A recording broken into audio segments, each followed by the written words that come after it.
people of This little computer controller's not even hooked up. Surprise, surprise. to the sleeping and empty small cities and towns of upstate, which once bustled with manufacturing, mining, and farming.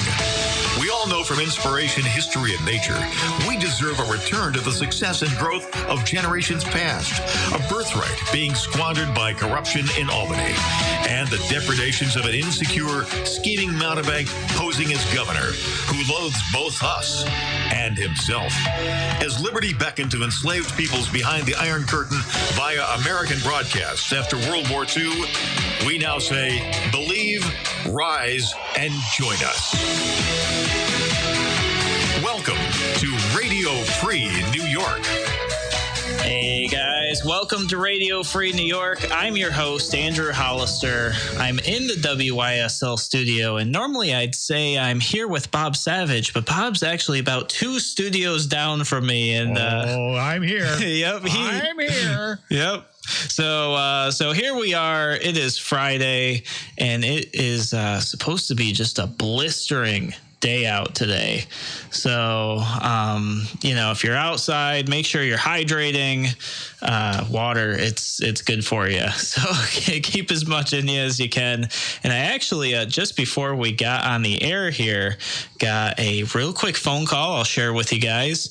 Yolana, my wife, she's out taking her motorcycle course right now, and it sounds like she just passed her test. Wow, they tell you? Yeah, because at the end you get the little certificate that that you take in. It's like a coupon. You take it to the DMV and you trade it in and you get a license back. So they just finished the road test portion. Now they're doing whatever the final wrap up is. Well, congratulations. So, yes. Well, we have dueling good news this afternoon. Ooh, what do you have? I have breaking news about WYSL, our flagship station here in Rochester. We got word this afternoon that the Canadians have concurred on our application to upgrade FM 92.1 considerably. Nice.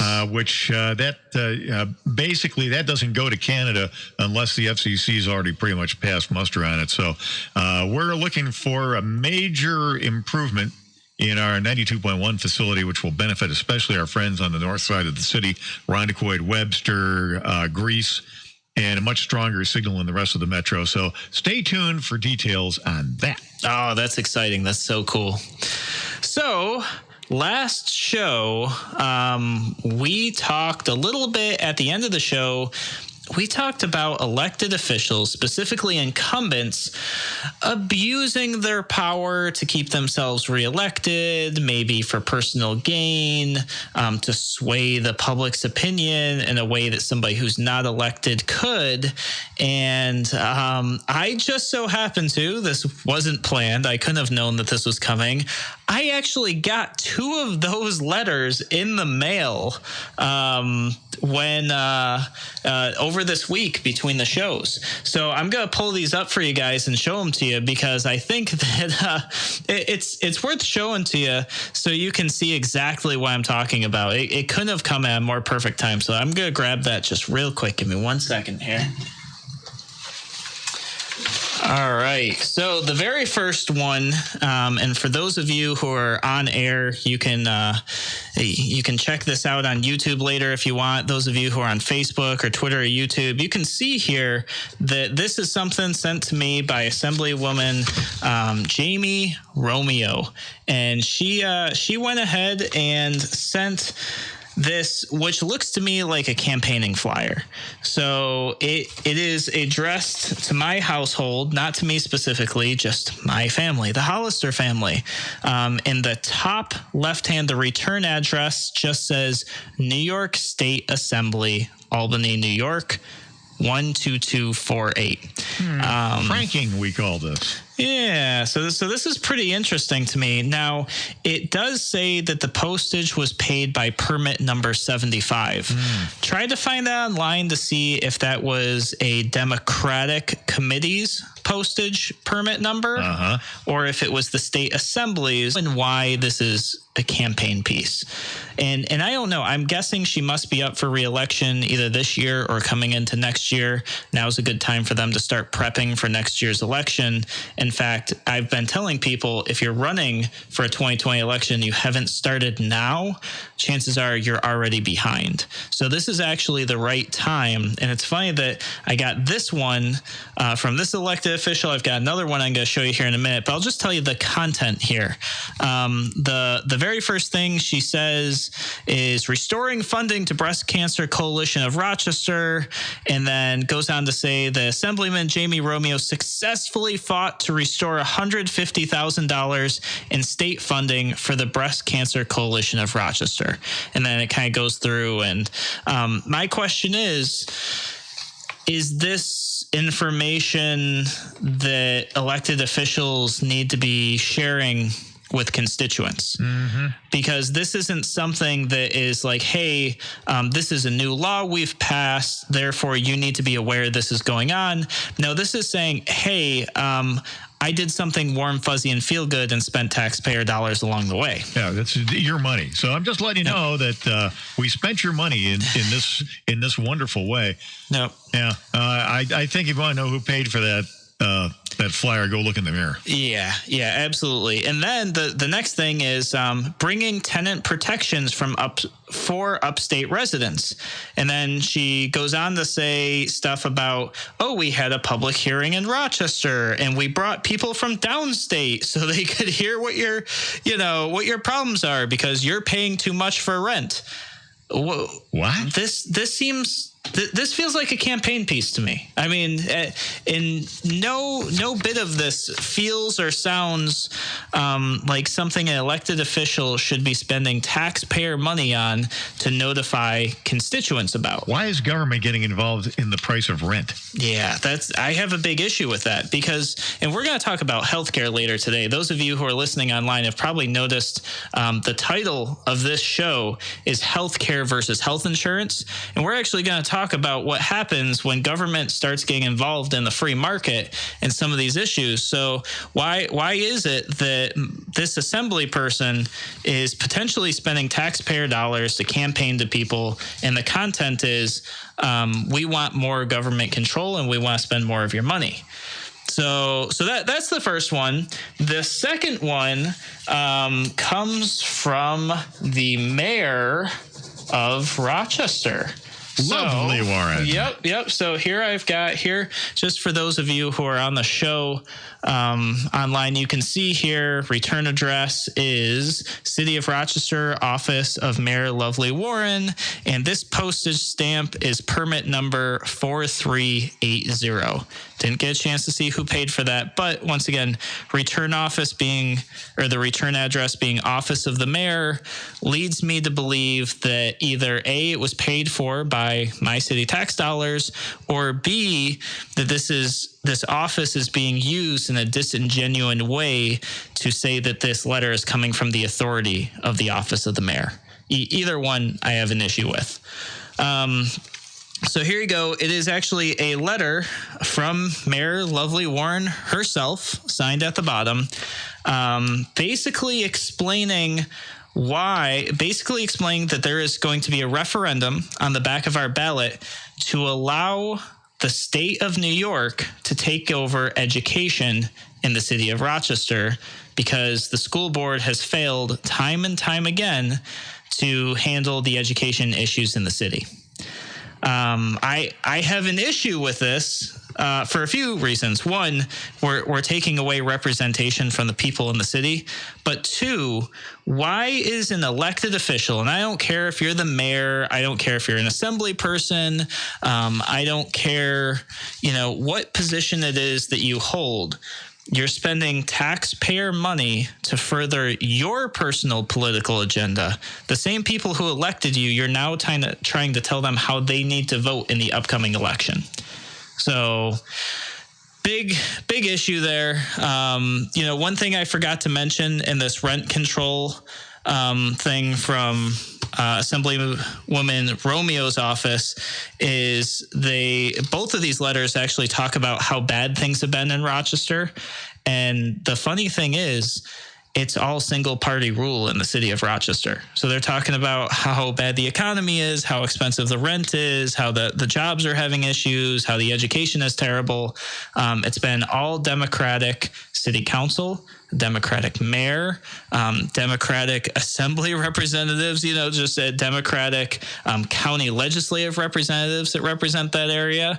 100% total single party rule, with the exception of a little sliver on the Northwest.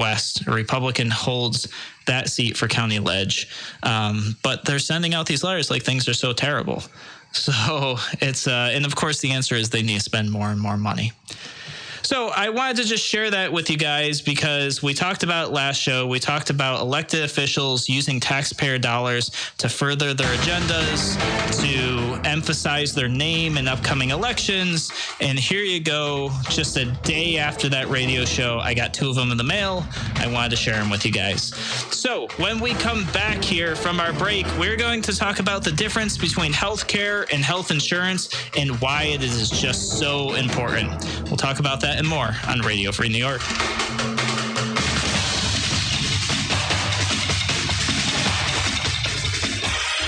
Your business relies on computers and technology to operate. Slow, unreliable networks and servers can cause unplanned downtime and affect your bottom line. The experts at Simple Tech Innovations are here to help. Okay, you good in there? Everything cool? Ensures that your computers and network are kept up to date and monitored for any issues, keeping your business running smoothly. They also help clients achieve HIPAA, PCI, and New York State cybersecurity compliance to keep your network safe and secure. Whatever your business IT needs are, Simple Tech Innovations should be your first call. They've won the best in Rochester 8 years in a row and have an A+ Better Business Bureau rating. Call them today for a free consultation at 585-200-3182. I've got this Twitter nitwit who says that white people love dogs so much because deep down they miss owning it.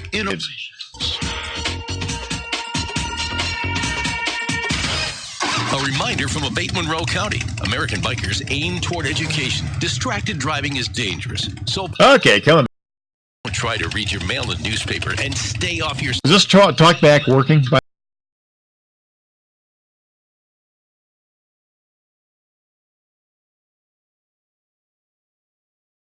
Abate, and your family will be protected with a free $4,000 accident policy. Ride safe, ride free, ride often. Abate. If you ride with us. Google Abate Monroe County. You're listening to Radio Free New York on the WYSL stations.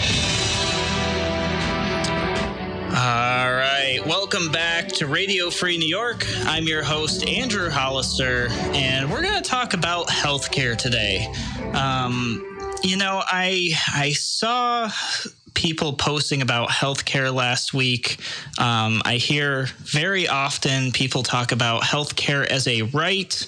And I talk about this. We need universal healthcare. We need single payer healthcare. We need this. We need that. A lot of people grasping at straws here, or talking about what they think is important to give them healthcare.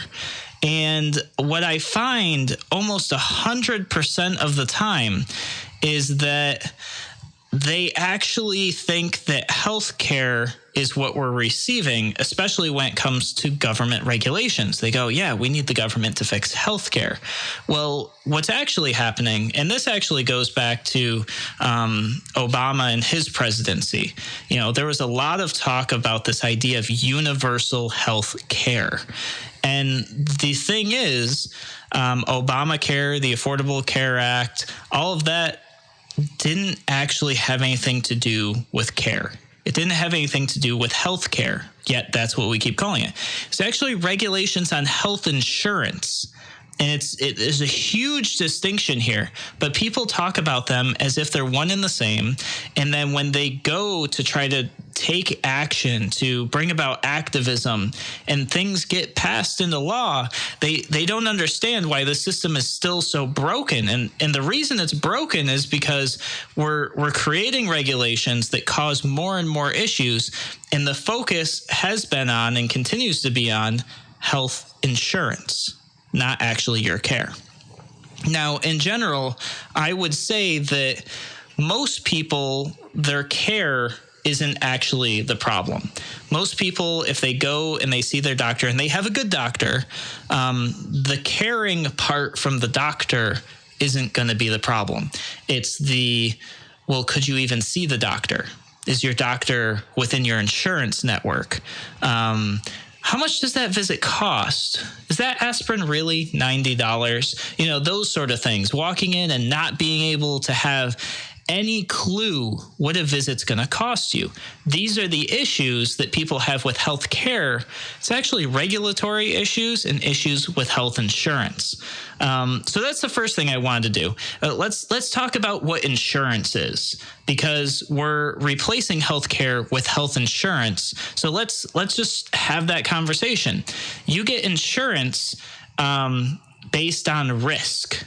That's what insurance is. It's a policy that you pay into with a calculated risk of what the insurance company will have to pay out. I got news for you.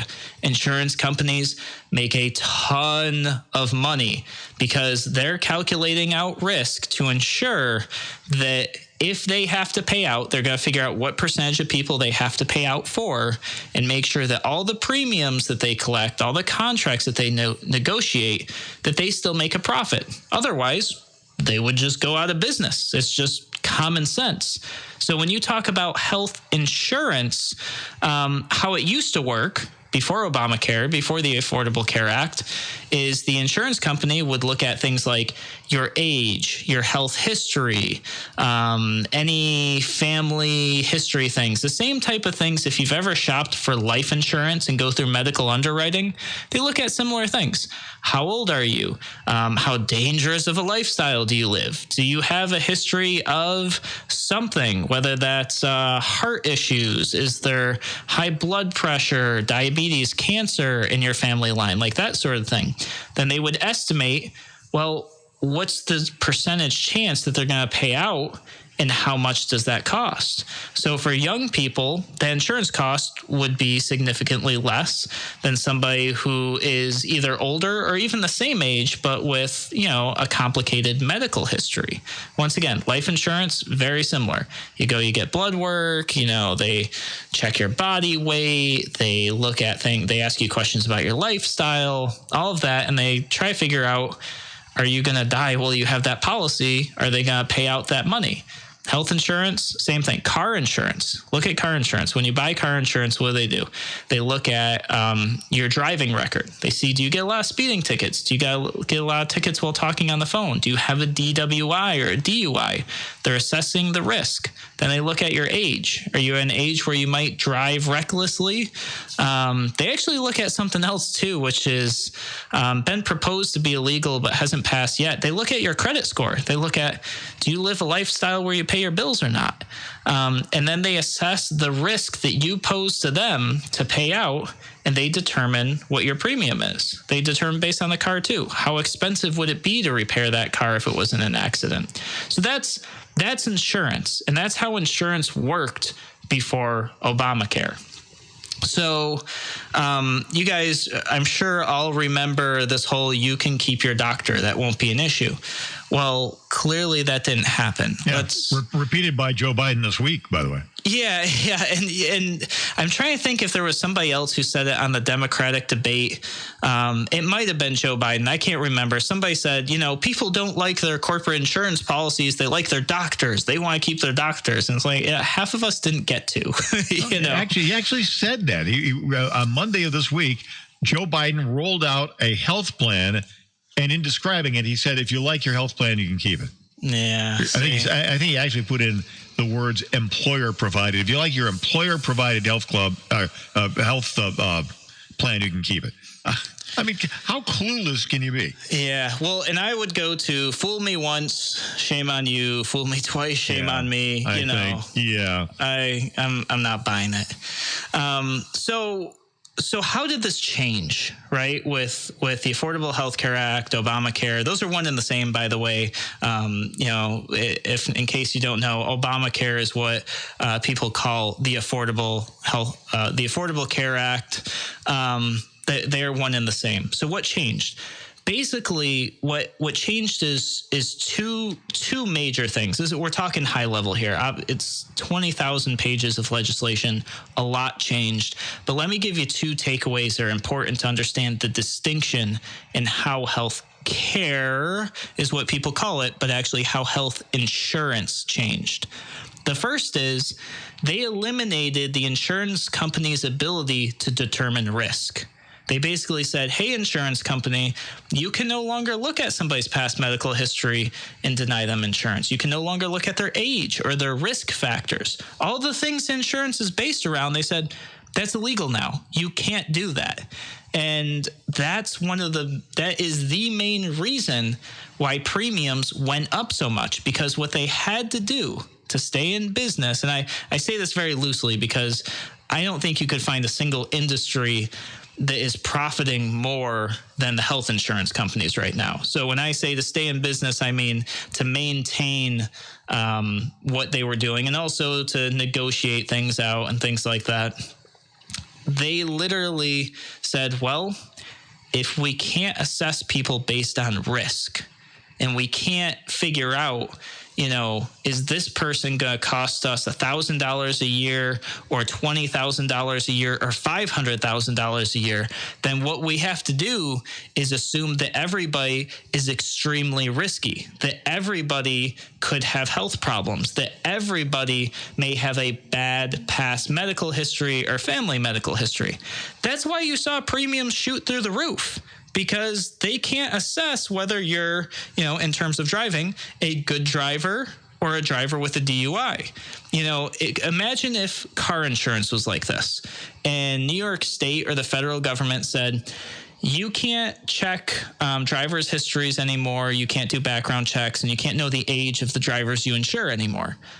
What would they do? They would just assume that everybody's had at least 1 or 2 DWIs, 5 tickets for speeding, and 10 tickets for texting while driving, and they would base their premiums based on that. That is what Obamacare did. That is the situation that we were put in with Obamacare. Now, here's the other thing. They called Obamacare universal health care. Now, when they use the word universal, this is politicians. Remember, we're not talking straightforward and being honest. We're talking as politicians, so we're talking in deceptive ways. Universal health care meant not that everybody would have it, not that it would be affordable, although they called it the Affordable Health Care Act. Universal meant if you are a man or a woman, you have the same universal coverage, which means my health insurance gives me coverage for body parts I simply don't have. And if I wanted that, my health care plan covers it. The same thing for a female. If she doesn't have the same body parts I do, although, that changes nowadays, but her health insurance will cover things for things that aren't in her body. That is the universal piece of the universal health care. It does not mean that you and I get the same health care coverage in terms of plans. That's still based on what I can afford and what you can afford, if either of us can even afford it. That doesn't mean that everybody is covered. It simply means that regardless of sex, you are covered for the same things. And they called it universal. They slapped that sticker on there, and a bunch of people are like, yeah, this is great. Universal healthcare. That's what we've been asking for. That's what we want. And what you thought you were getting is not at all in any way, shape, or form what you thought you were getting. It's very dishonest. And I know for me personally, healthcare is very unaffordable. And once again, not health care, health insurance. It's a big distinction, but a lot of people will say health care is not affordable, and what they actually mean is health insurance. I get a big kick out of these billboards you see around the city. Let's get everyone covered. Yeah. It's one of the I believe that's I think it's the state Obamacare program. It's the state and yeah, let's get everybody covered. Yeah. Covered? What coverage? Yeah. What does it cover? Yeah, and that's a good point. So one of another piece of this legislation is that it's mandatory for you to have healthcare insurance. That was one of the things that the insurance companies lobbied for throughout this process. So basically, as an American, you live in the United States, it's illegal for you to not have health insurance. And if you don't have it, you pay a fine when you do your taxes. So then the next year they go, look, more Americans have been covered than ever before. And it's like, yeah, you made it illegal not to be. Of course, people were scrambling to not pay fines and fees because that's the law you passed, not because it was a good program, not because it helped people. None of that. You forced them to. All right, guys, we're going to take another break here. When we come back, we're going to talk more about healthcare versus health insurance on Radio Free New York.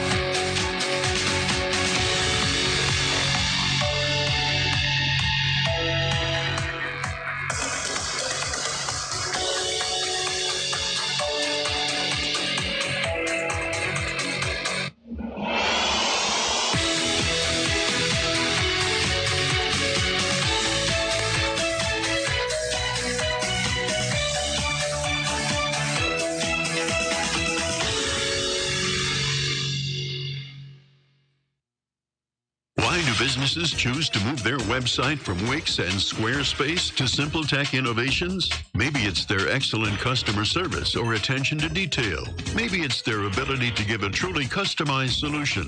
Or perhaps they just like the fact that SimpleTech is a local small business that builds great relationships with its clients. Whatever the reason may be, you can rest assured knowing that the local team at SimpleTech has your best interest in mind when building or updating your website. They're hands-on and love helping customers achieve their goals. But don't take my word for it. They've won the best in Rochester 8 years in a row and have an A+ Better Business Bureau rating. If your website doesn't match your dreams or isn't achieving your goals, give the professionals at SimpleTech Innovations a call today for a consultation at 585-200-3182. That's 585-200-3182.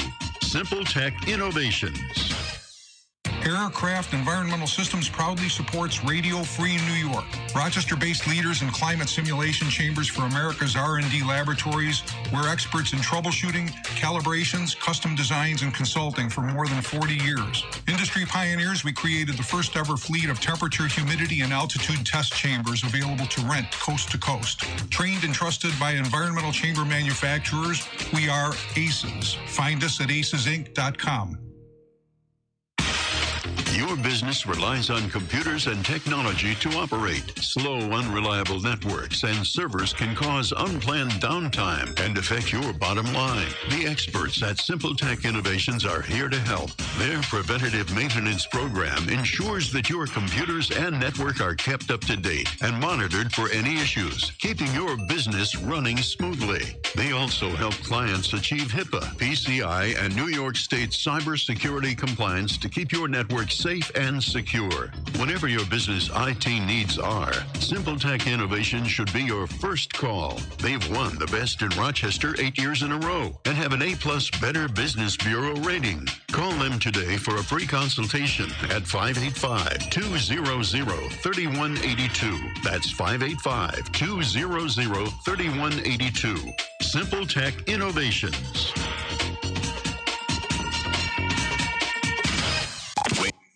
You're listening to the voice of liberty.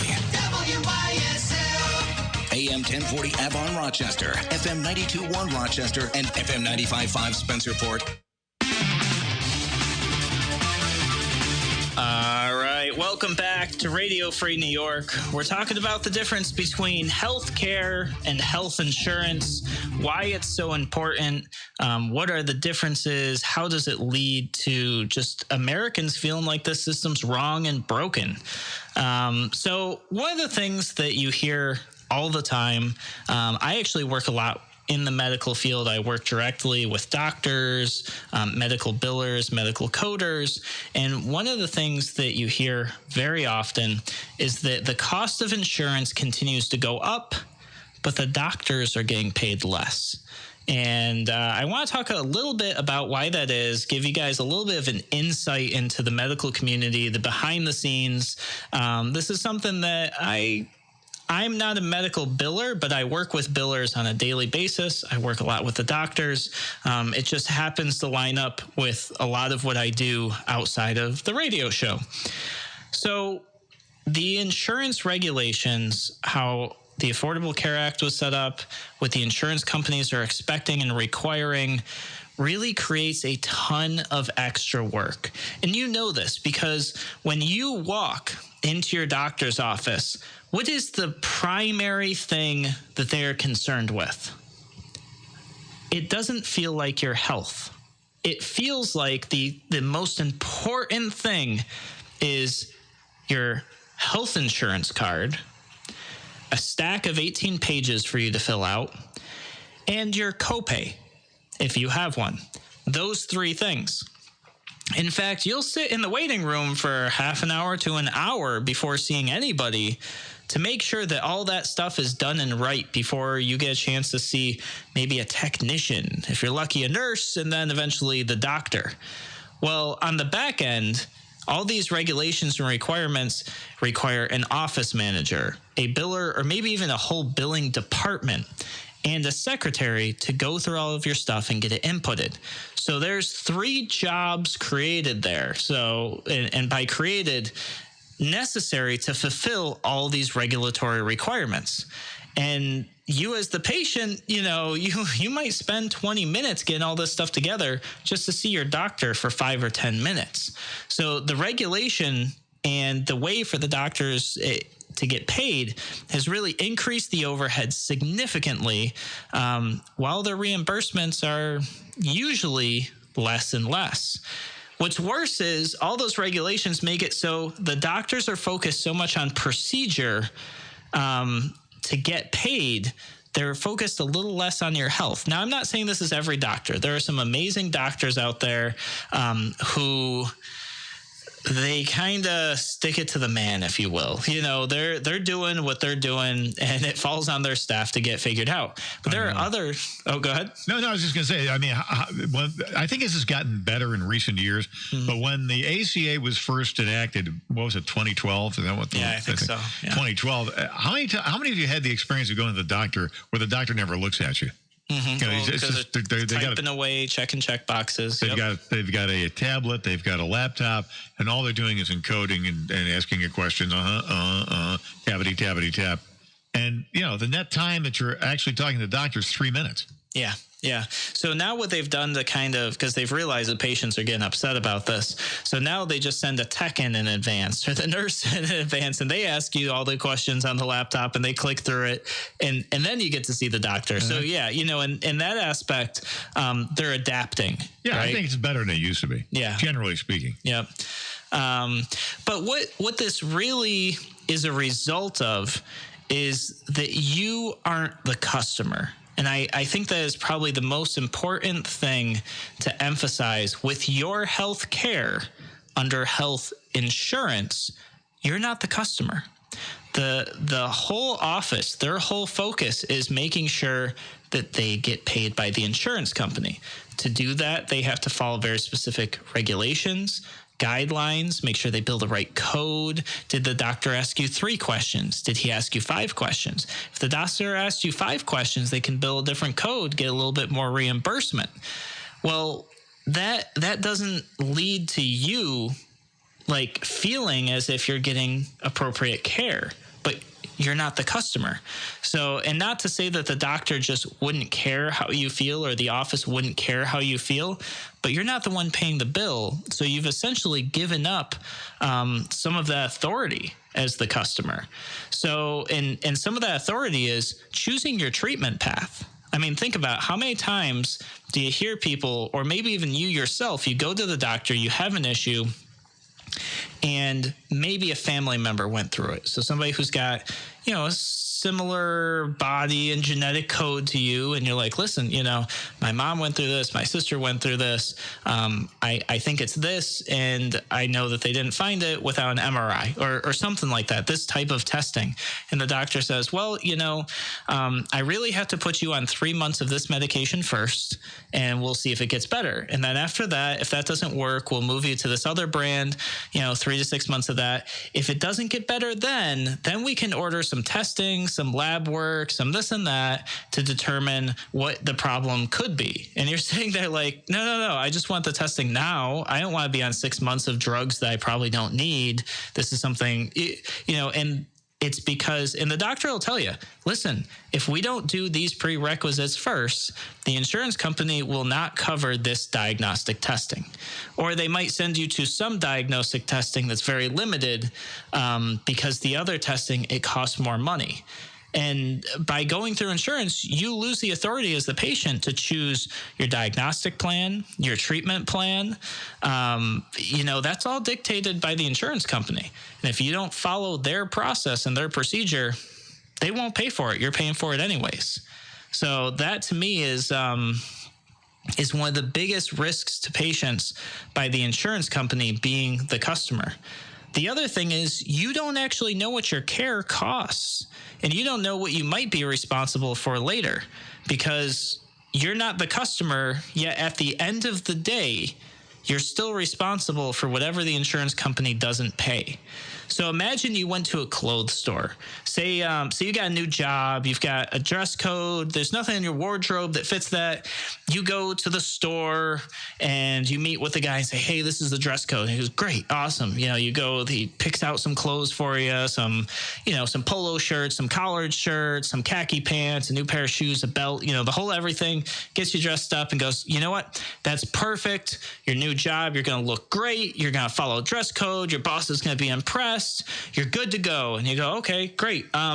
What's it cost? And the response is, well, don't worry about it.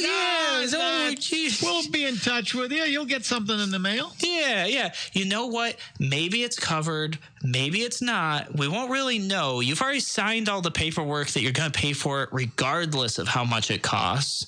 And if you don't, we'll ruin your credit and destroy your life.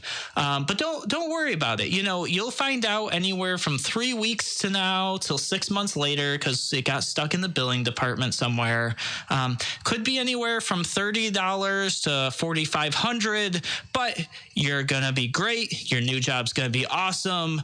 Hope you have a great day. You've got a pretty nice job coming on here, buddy. I think you don't want to mess that up. So, sometimes people have higher medical bills than they thought. You know what I'm saying? Mm-hmm. Yeah.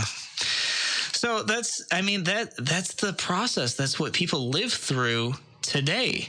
If you were the customer, then you choose your doctor not based on what network they're in, but you choose the doctor that you feel is right for you and your family. That's you as a customer. That's not the insurance company as a customer. With you as a customer, you can tell the doctor, like, hey, this is the path I want to take for my treatment. And the doctor's not going to say, well, that's not covered because you're the one covering it. And if you're not happy with the service, the doctor might not get paid.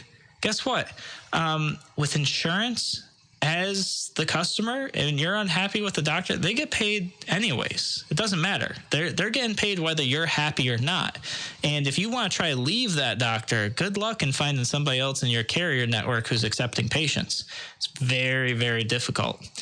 And, with you as a customer, a doctor doesn't have to worry about all these forms, all this paperwork, all this and that. Did you follow the right procedure for this specific billing code? No, you just pay your doctor in cash or however you're paying your doctor. It could be like the Costco model, which we'll talk about in the next segment. And one of the other things that I think is really important is your ability to set and negotiate prices. Now, the way things work today, this is almost taken away from you, even though you're not paying through, like, even if you don't have insurance. You go to the hospital and they give you an aspirin, right? Just a regular aspirin that you could get from like CVS or Wegmans Pharmacy or wherever, right? They charge you something like $37 to administer the medication, which means probably a tech, not even a nurse, pushed into a vending machine and it popped out so they can walk it over to you in a little tiny cup. That costs $37. And then like another $56 for that one aspirin. It's insane. But that's what's been negotiated for the insurance companies. You could easily, if you were cash pay and your doctor says, I think you need an aspirin for this, you say, well, what's that cost? And if you're the customer, the doctor can say it's $47. And you say, oh, no, I can wait 15 minutes for that aspirin. I'll go to the store and get a bottle for $6. But with insurance as the customer, that just happens. The insurance gets billed. And guess what? If the insurance doesn't fully cover it, now you're stuck footing that $47 bill for one aspirin. It's an issue, So the first thing I want you guys to think about is, the difference between healthcare and health insurance. Second thing I want you to think about is what the difference in care is from when you are the customer versus when the insurance company is a customer. We'll be back here in a moment on Radio Free New York.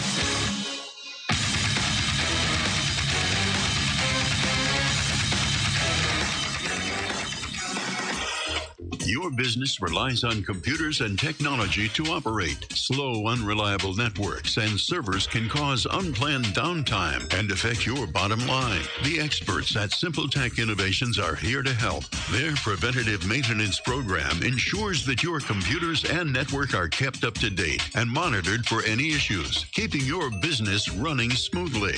They also help clients achieve HIPAA, PCI, and New York State cybersecurity compliance to keep your network safe and secure. Whatever your business IT needs are, SimpleTech Innovations should be your first call. They've won the Best in Rochester 8 years in a row and have an A+ Better Business Bureau rating. Call them today for a free consultation at 585-200-3182. That's 585-200-3182. SimpleTech Innovations.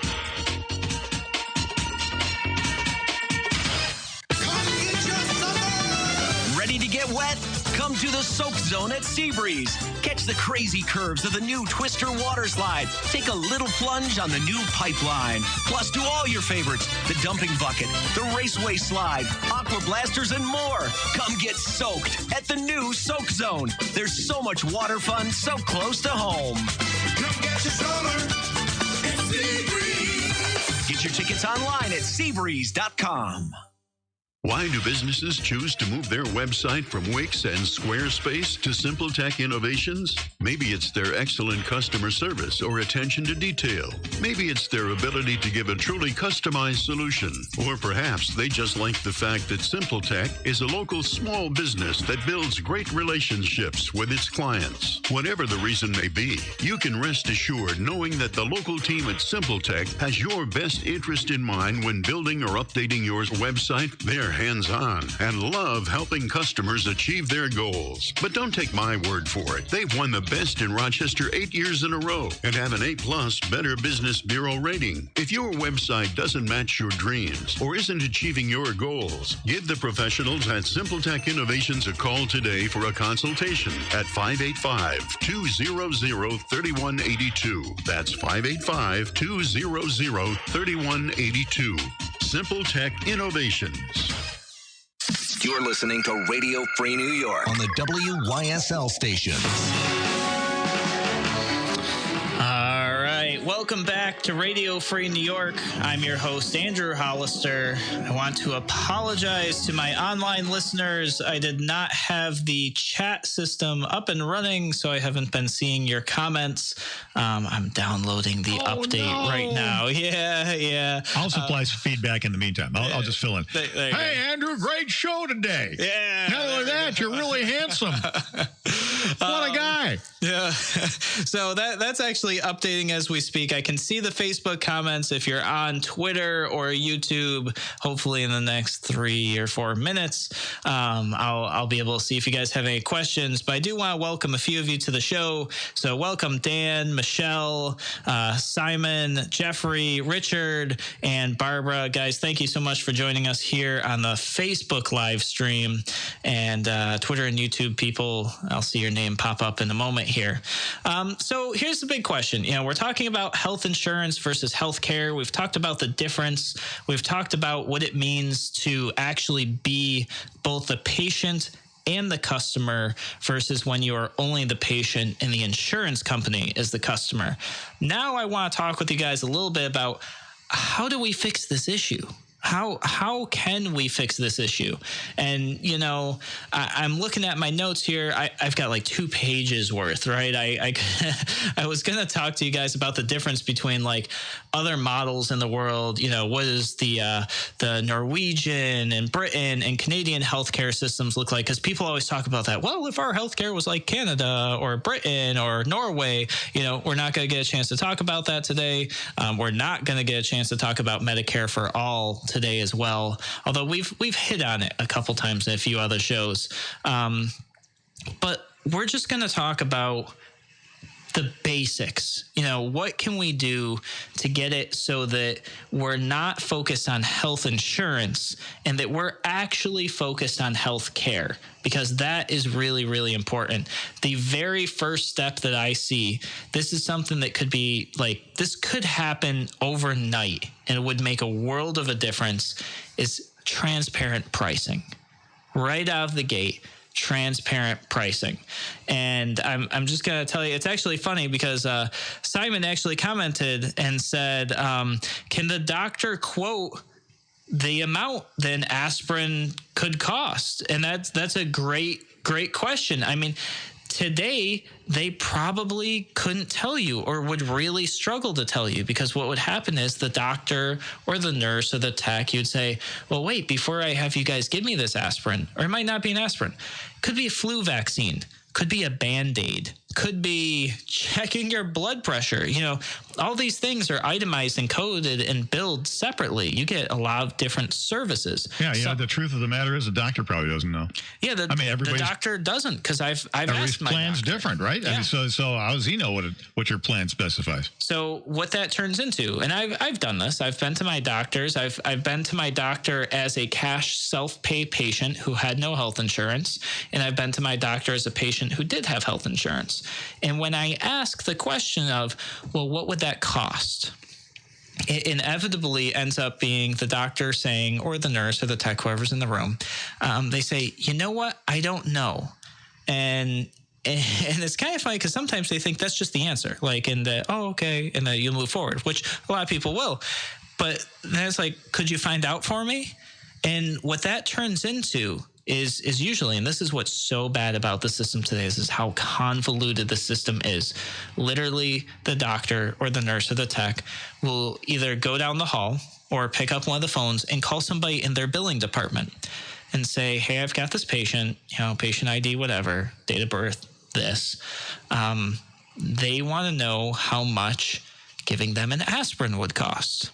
What that billing person then has to do is pull up your insurance policy, pull up the explanation of benefits, and then go and find the billing code associated with that service and that product, and sometimes get on the phone and wait on hold with the insurance company to find out what that's going to cost. Is it fully covered? Is it not fully covered? Is there going to be a fee to it or not? And here's the biggest disservice to anybody who has health insurance. This is just, to me, one of the biggest scams ever. And that is the price that your insurance company negotiates for you on your behalf is what you pay, even if that price would be cheaper without insurance. So I'll give you an example. I had health insurance. I had chronic migraines, and my doctor was like, listen, you've had these since you were young. This is clearly like something that's just not magically going to go away. There's this new drug on the market. I'm writing you a script for it. Go to the pharmacy and get it. Okay.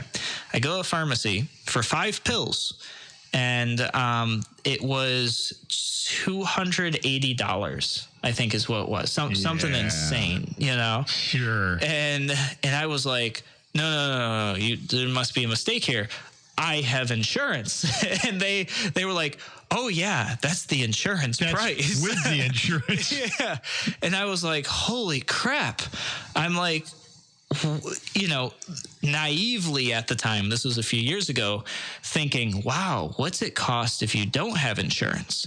So I asked them, I said, just out of curiosity, if I didn't have insurance, what's the cash price for this product? It's less. Thinking it would be like $1,500. It was $80. $80. And I'm like, whoa. I'm like, wait a minute. Why is it more with insurance? What a country. And they were like, well, because that's the price your insurance company negotiated. And I'm like, oh, this is so messed up. This is terrible. So transparent pricing. It's really simple, straightforward.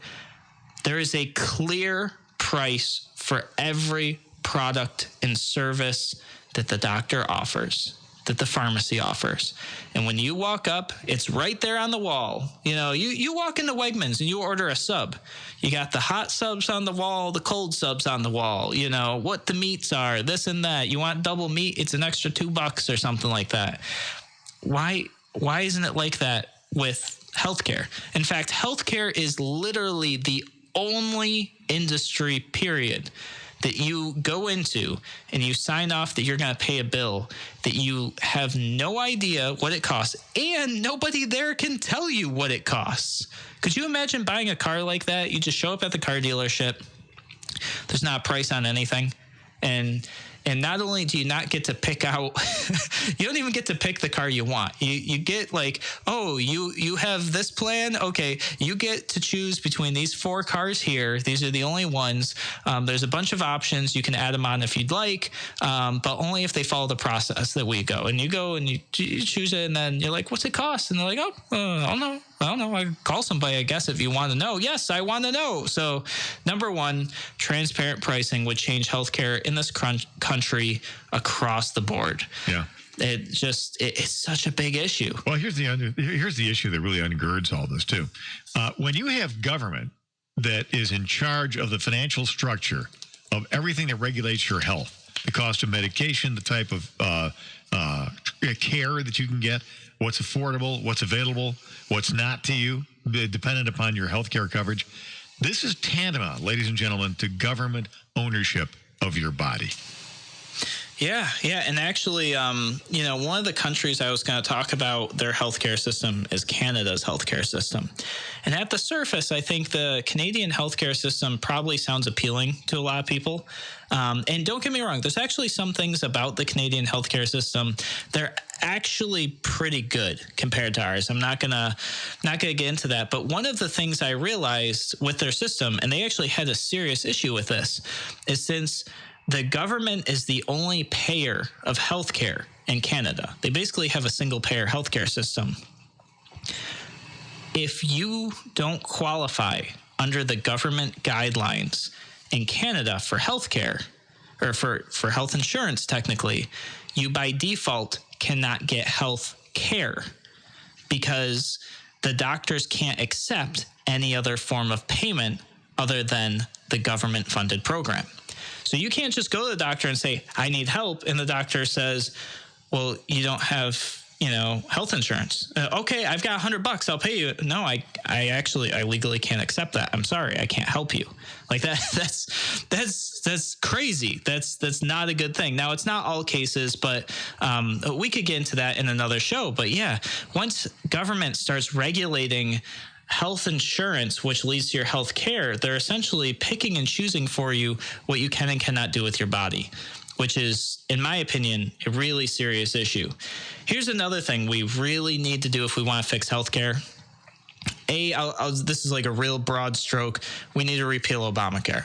Why do I say that? Because one of the things that does is it makes it so insurance companies can't sell across from state lines, which means if you look at New York and you look at a lot of other states, there's not really competition. It's more of like a handful of giant corporations that don't really care to compete with each other. They've already decided what prices they're going to have, and it's them and their buddies, and it's really just a cartel system. You eliminate that. You allow insurance companies to sell across state borders. Now what you have is you could actually choose a plan that fits you. It could be based on your risk as an individual, and that insurance company has to now compete nationwide with other insurance companies to offer great rates. Free market, very important. The health insurance market that we have today is nowhere near a free market, which is why it's so bad. So that's that piece there, guys. We have run out of time. Maybe another show we'll talk about the Canadian healthcare system, the British healthcare system, and Norwegian healthcare system, because a lot of times people use those as examples for maybe Medicare for all or socialized medicine, and we'll dig into that at some point and just talk about why those aren't so great either. All right, guys, thank you for joining me on Radio Free New York. This is Dom Genova, owner of Genesee Valley Chrysler Dodge Jeep in Avon, your no-nonsense car dealer. The best time to buy an air conditioner is probably in the